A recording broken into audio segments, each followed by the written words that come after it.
Welcome back to our channel. In today's video, we'll show you how to search images with Google Lens directly in Gmail on your PC.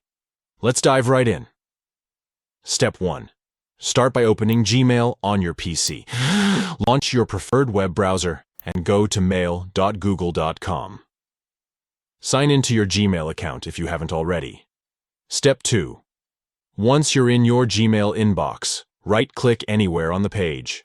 This will bring up a context menu with various options. Step 3. From the context menu, select Search Images with Google. This will activate Google Lens and allow you to search for similar images or gather more information about the image you've selected. By following these 3 simple steps, you can easily utilize the power of Google Lens to search images directly within Gmail on your PC. This feature can be incredibly useful for identifying objects, finding visually similar images, or learning more about the content of an image. We hope you found this tutorial helpful. If you did, please give this video a thumbs up and subscribe to our channel for more Gmail tips and tricks. Thank you for watching, and we'll catch you in the next video.